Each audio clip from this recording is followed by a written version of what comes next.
नमस्कार साथियों। आज आपका टॉपिक है चाइल्ड डेवलपमेंट पर, बाल विकास पर। ये थोड़ा यूनिक टॉपिक है। ये कहाँ काम आता है? ये काम आता है आपका बीएड लेवल में, डीलेड लेवल में, सुपर टेट है, सी टेट है, एंड जितने भी टीचर्स के लिए इम्पोर्टेंट होता है, टीचर वैकेंसी के लिए होता है, उतना ही इम्पोर्टेंट ये आपके लिए जो टीचर होते हैं उनके लिए इम्पोर्टेंट है।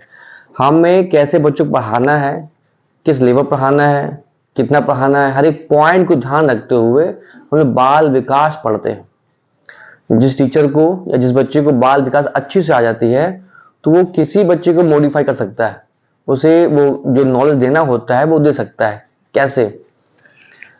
बाल विकास में एक टॉपिक आपका है, एक वर्ड है शिक्षा। जब स्टार्ट करेंगे बाल विकास को तो बाल विकास ये बताता है कि एक अध्यापक को, एक टीचर को जब स्टूडेंट पढ़ाने होते हैं या छात्र या छात्राएं पढ़ानी होती हैं तो उसकी हर एक पहलू को देखा जाता है। उसकी एज, उसका वातावरण, उसका पारिवारिक स्ट्रक्चर और वो किस परिवेश से आते हैं, ये हर चीज देखा जाता है। तभी टीचर बच्चे को सही प्रकार से नॉलेज दे सकता है। इसी पॉइंट ऑफ व्यू से एक टॉपिक आपका है शिक्षा। शिक्षा को दो भागों में बांटा गया है। एक है औपचारिक शिक्षा, दूसरा है अनौपचारिक शिक्षा। ये क्या होता है? औपचारिक शिक्षा होती है जो नियम कानून से बंधी होती है। अभी इसके बारे में हम डिटेल में बात करेंगे। और अनौपचारिक क्या होती है? जो नियम कायदे से बंधी नहीं होती है। देखो यहां नो लगा हुआ, नो का मतलब क्या है? नो का मतलब है नहीं।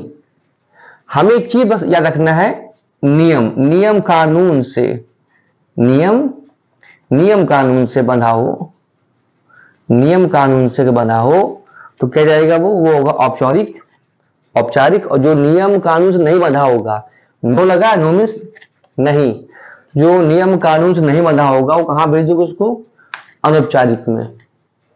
इसके और क्या फील्ड है इसको देखें। तो हमने देखा, हमको पहला एक पॉइंट मिला औपचारिक शिक्षा। ये होता क्या है ये, है ना? देखो याद रखना, सीधे एग्जामिनेशन में पेपर में से क्वेश्चन आते हैं तो पहले ये समझें कि औपचारिक शिक्षा होती क्या है। औपचारिक शिक्षा में एक पूर्व निर्धारित पाठ्यक्रम होता है। पहला बिंदु तो ये पॉइंट इंपॉर्टेंट है। अगर औपचारिक शिक्षा होगी तो ये निश्चित माने जो पाठ्यक्रम होगा वो पहले से ही डिसाइडेड होगा। नंबर एक, जिसे एक निश्चित समय सीमा के भीतर पूरा करना होता है। यह शिक्षा नियमबद्ध व व्यवस्थित रूप से होती है। आप जो भी शिक्षा ले रहे हैं, अगर उसमें सब कुछ प्लान है पहले से कि ये ऐसे होना है, ये ऐसे होना है, ये इसका समय ये है, तो ये मानिए वो आप किसमें आते हैं? औपचारिक शिक्षा में। कैसे? किसी भी संस्था में, अगर किसी भी संस्था में या शिक्षा में पाठ्यक्रम निश्चित होगा तो ये मानिए वो क्या होगा? औपचारिक शिक्षा होगी। प्रशिक्षित शिक्षक होंगे यानी ट्रेन टीचर होंगे। निश्चित स्थान, निश्चित समय ये होगा। ये नहीं कि हर जगह बैठ के, क्योंकि अगर हर जगह बैठेंगे तो फिर वो औपचारिक शिक्षा नहीं होगी। मूल्यांकन, आपने 2 महीने पढ़ा, उसका टेस्ट हो गया, 6 महीने पढ़ा आपने, उसका टेस्ट हो गया, तो मूल्यांकन भी हर चरण में होना चाहिए। और जब शिक्षा पूरी हो जाए आपकी तो जो सर्टिफिकेट मिलता है, डिग्री मिलती है आपको, वो किसमें आती है? वो सब आएगी औपचारिक शिक्षा में। औपचारिक शिक्षा के उदाहरण क्या है? देखिए, विद्यालय चाहे 1 to 5 हो, 6 to 8 हो, या फिर 9 to 12 हो। कॉलेज, यूनिवर्सिटी कॉलेज है, विद्यालय है, कॉलेज है, विश्वविद्यालय है। व्यावसायिक शिक्षा, जहाँ पे आप ITI है या CTI भी होता है, CTI भी है। जो कई प्रकार के जो व्यवसाय के लिए संस्था होते हैं वो सब उसमें किसमें आते हैं? वो सब आते हैं औपचारिक शिक्षा में। तो मतलब कहने की ये है कि कोई शिक्षा, आप जो शिक्षा ले रहे हैं, अगर उसमें आप नियम कानून बंधे हैं तो आप ये मानिए कि आप क्या सीख रहे हैं, उस समय आप जो ग्रहण कर रहे होंगे, आप जिस दायरे में होंगे, वो होगा औपचारिक शिक्षा। अब जो दूसरा पॉइंट है हमारा वो है अनौपचारिक शिक्षा। वो क्या होती है देखें, अपना नेक्स्ट पॉइंट है अनौपचारिक शिक्षा। यहां देखो लिखा हुआ है नो, मतलब नहीं।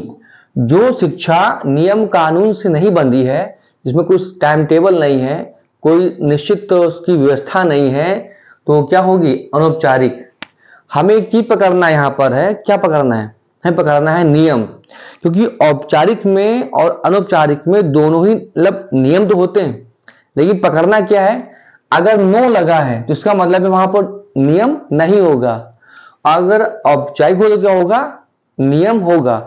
हमने यहां ये बताया आपको नियम पकड़ना है, नियम, जो नियम शब्द है, नियम वर्ड है, उसे पकड़ना है, क्योंकि दोनों में ही हमको अप्लाई करना है। लेकिन यहां पे लगा हुआ है नो, इसका मतलब है यहां पर नियम लागू नहीं होगा, औपचारिक में नियम लागू होगा। अच्छा, अभी बात कर रहे हैं हम लोग अनौपचारिक शिक्षा की। होती क्या है, जो शिक्षा व्यवस्थित तरीके से ना दी जाए। नंबर 2, अंतः क्रियाओं से, अंदर से स्वयं सीख के देख के अंतः क्रियाओं से प्राप्त होने वाली शिक्षा, वो सारी स्टेप, वो सारे ज्ञान क्या कहलाएंगे, अनौपचारिक शिक्षा में काउंट किए जाएंगे। अच्छा, वो होते क्या कि हम समझे कैसे, जैसे मानो किसी भी संस्था में कहीं पर भी सिलेबस निश्चित ना हो, पाठ्यक्रम निश्चित ना हो, अनिश्चित हो, तो वो शिक्षा जो दी जा रही है वो होगी अनौपचारिक शिक्षा में आएगी। समय सारणी, इट मीन टाइम टेबल निश्चित ना हो, शिक्षण विधि, कोई मेथड ना हो टीचिंग का, जैसे आए वैसे पढ़ा दिया। हाँ, क्योंकि जो ट्रेन टीचर होते हैं उनको टीचिंग मेथड बताया जाता है, और टीचिंग मेथड किसी भी टीचर्स के लिए, होने वाले टीचर्स के लिए, जो पढ़ा रहा टीचर्स के लिए बड़ा इंपॉर्टेंट होता है। क्यों, क्योंकि आपको अगर टीचर हैं या होने वाले टीचर हैं या कहीं से स्कूल में पढ़ा रहे हैं, देखना कि कई एज के बच्चे होते हैं, कोई कहीं से आता है, किसी जो उसका बैकग्राउंड होता है परिवार का, फैमिली का, वो अलग अलग होता है, तो मैं हर एक पॉइंट पे देखना होता है। इसीलिए बाल विकास बहुत इंपॉर्टेंट टॉपिक है, सब्जेक्ट है, इसे पढ़ना। टॉपिक पे हम बात ना करके हम लोग मेन टॉपिक पे आते हैं। शिक्षण विधि ना हो, जहां पे टीचिंग मेथड ना हो, जीवन भर चलने वाली शिक्षा। ये क्या मतलब, आप देखा होगा, आपने हाई स्कूल किया 1 साल का है, इंटर किया आपने 1 साल का है, फर्स्ट स्टेज छोड़ के इंटर, हम कह रहे सीधे इंटर किया, बीए किया, बीए 3 साल का है। आप यहाँ पे ये देखें पॉइंट कि मतलब एक टाइम टेकिंग है, ड्यूरेशन है, कि 1 साल का था, इंटर 1 साल का है, बीए, बीएससी, बीकॉम 3 साल के हैं। लेकिन यहाँ कह रहा है जीवन भर चलने वाली शिक्षा, यानी कोई समय निश्चित नहीं है। जब जीवन भर चलने वाली शिक्षा होगी तो कहां भेजोगे, अनौपचारिक में, कहीं भी और कभी भी। आपने बहुत से इसको समझिए, इसको कहीं भी और कभी भी मतलब है कि आप देखा होगा कि कई एनजीओ होते हैं, वो गरीब बच्चों को, झोपड़पट्टी में पढ़ने वाले बच्चों को, या रोड में देखना कहीं साइड में, आप अपने क्षेत्र में, इलाके में झोपड़पट्टी होती है, गरीब बच्चे होते हैं, तो एनजीओ के कुछ मेंबर्स वहां जाते हैं और उन्हें ज्ञान देते हैं, कहीं मैथ का हो गया, साइंस का हो गया। लेकिन पॉइंट क्या है, कभी रोड की इस तरफ, कभी रोड की उस तरफ, कभी सोमवार को आ गए, कभी 4 बजे आ गए, तो मतलब कहने का है कभी 2 बजे आ गए, कभी 4 बजे आ गए, कोई टाइम टेबल नहीं है, कोई टाइमिंग नहीं है, कोई समय सारणी निश्चित नहीं है। तो कभी यार इस पट्टी पे, कभी उस पट्टी पे, तो कहीं पर, कहीं भी, कभी भी। तो ऐसे जो शिक्षा दी जाती है उसे क्या कहेंगे, उसे कहेंगे हम अनौपचारिक। और भाई साहब मेन पॉइंट क्या है, अगर आप कोई शिक्षा ले रहे हो और उनको सर्टिफिकेट ना मिले, इट मीन्स कंफर्म मानिए वो क्या होगा, वो होगी अनौपचारिक शिक्षा। तो अनौपचारिक शिक्षा को हम समझें कैसे, जैसे आप घर में जो रीति रिवाज होते हैं, पूजा पाठ में तरीका होता है, जैसे कहीं शादी हुई तो जो रीति रिवाज चलती है उसको सीखना, अगर वो सीखा जा रहा है, इसका मतलब है वो क्या होगा, वो शिक्षा होगी आपकी अनौपचारिक शिक्षा में आएगी। सोशल मीडिया से ज्ञान लेना, टीवी से ज्ञान लेना, इंटरनेट से ज्ञान लेना, ऑनलाइन से ज्ञान लेना, ये सारे जो ज्ञान ले रहे हैं, जो शिक्षा ले रहे हैं, किसमें होगा? ये सब होगा आपका अनौपचारिक शिक्षा में। तो अनौपचारिक शिक्षा और औपचारिक शिक्षा, ये दोनों ही पॉइंट बहुत महत्वपूर्ण है। इसको आप ध्यान से पढ़ें, क्योंकि इससे सीधे एग्जाम में आते हैं क्वेश्चन, ऑप्शन दे देगा बताइए कौन सा टॉपिक, कौन सा पॉइंट औपचारिक है, कौन सा अनौपचारिक है। आपके लिए क्वेश्चन दिए दे रहे हैं कि परिवार में दी गई शिक्षा किसमें आएगी, अनौपचारिक में कि औपचारिक में? आप इसका मुझे आंसर कमेंट में दीजिएगा। अगर आपको वीडियो अच्छा लगा हो, ये टॉपिक, ये क्लास अच्छी लगी हो, तो अपने चैनल शिव विद्यापीठ को लाइक करें, सब्सक्राइब करें एंड शेयर करें। नमस्कार।